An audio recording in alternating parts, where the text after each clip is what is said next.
Hi friends, cook and ക്രാഫ്റ്റിൻ്റെ ഇന്നത്തെ വീഡിയോയിലേക്ക് എല്ലാവർക്കും സ്വാഗതം. ഞാൻ ഷിപിത സജീവ്. പഴുത്ത ചക്ക വെച്ച് സ്പെഷ്യലായിട്ട് ഉണ്ടാക്കാൻ പറ്റിയിട്ടുള്ള ഒരു സ്നാക്സിൻ്റെ റെസിപ്പി ആയിട്ടാണ് ഞാനിന്ന് വന്നിട്ടുള്ളത്. വീഡിയോയിലേക്ക് പോണതിന് മുന്നേ ഈ ചാനൽ ആദ്യമായിട്ട് കാണുന്നവരുണ്ടെങ്കിൽ താഴെയുള്ള സബ്സ്ക്രൈബ് ബട്ടൺ പ്രസ് ചെയ്യാൻ മറക്കരുത്. കൂടെ തൊട്ടപ്പുറത്തുള്ള ബെല്ലൈക്കണിലെ ഓൾ എന്നും കൂടി ക്ലിക്ക് ചെയ്തെങ്കിലുള്ളൂ ഞാനിടുന്ന വീഡിയോസൊക്കെ നിങ്ങൾക്ക് നോട്ടിഫിക്കേഷനായിട്ട് കിട്ടുള്ളൂ. ഇനി നമുക്ക് വീഡിയോയിലേക്ക് പോവാം. ആദ്യം തന്നെ നല്ല പഴുത്ത ചക്ക ഇതുപോലെ ഒന്ന് കട്ട് ചെയ്ത് വെക്കണം. ഇനി ഇതിലേക്കുള്ള ബാറ്റർ ഒന്ന് റെഡിയാക്കി എടുക്കാനുണ്ട്. അതിനായിട്ട് ഞാനിവിടെ ഒരു ബൗളിലേക്ക് 1/2 കപ്പ് കടലപ്പൊടി എടുത്തിട്ടുണ്ട്. ഇനി ഞാനിതിലേക്ക് 2 ടേബിൾ സ്പൂൺ മൈദ ചേർത്ത് കൊടുക്കുകയാണ്.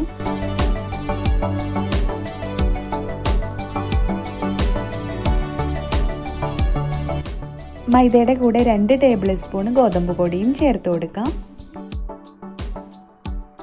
പിന്നെ ഇതിലേക്ക് നമുക്ക് 1/4 ടീസ്പൂൺ ബേക്കിംഗ് സോഡയും ചേർത്ത് കൊടുക്കാം. ഇനി ഞാൻ ഇതിലേക്ക് 1/2 ടീസ്പൂൺ പഞ്ചസാരയും 3 ഏലക്കായയും പൊടിച്ചതും കൂടെ ചേർത്ത് കൊടുക്കുകയാണ്. നല്ലൊരു കളർ കിട്ടാൻ വേണ്ടിയിട്ട് നമുക്കിതിലേക്ക് ഒരു 1/4 ടീസ്പൂൺ മഞ്ഞൾപ്പൊടിയും ചേർത്ത് കൊടുക്കാം. പിന്നെ ഒരു 1/4 ടീസ്പൂൺ ഉപ്പും ചേർത്ത് കൊടുക്കാം.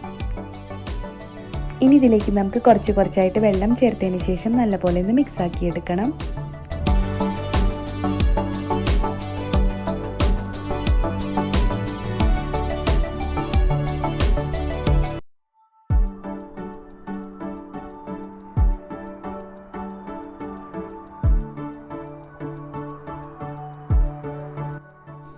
ഇപ്പോൾ ഇവിടെ ബാറ്റർ റെഡി ആയിട്ടുണ്ട്.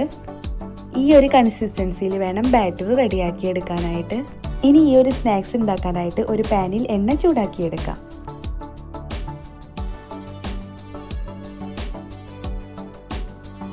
എണ്ണ നന്നായി ചൂടായി വന്നാൽ ചക്കയുടെ ഓരോ പീസസും നമുക്ക് ബാറ്ററിലേക്ക് മുക്കിയതിന് ശേഷം എണ്ണയിലേക്ക് ഇട്ട് കൊടുക്കാം.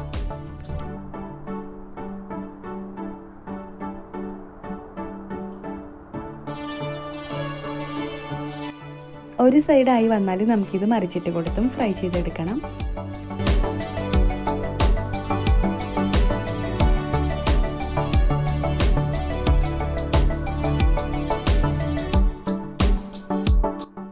ഇപ്പോൾ ഇവിടെ 2 സൈഡും ആയി വന്നിട്ടുണ്ട്. ഇനി ഇതൊരു പ്ലേറ്റിലേക്ക് മാറ്റാം.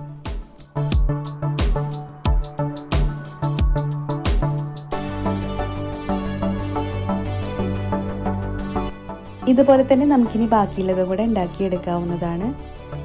വളരെ ഈസി ആയിട്ട് ഉണ്ടാക്കാൻ പറ്റിയിട്ടുള്ള ഈ ഒരു സ്നാക്സ് എന്തായാലും വീട്ടിലൊന്ന് ഉണ്ടാക്കി നോക്കണം. എന്നിട്ട് അഭിപ്രായം അറിയിക്കാൻ മറക്കരുത്. ഒപ്പം ഷെയർ ചെയ്യാനും മറക്കരുത്.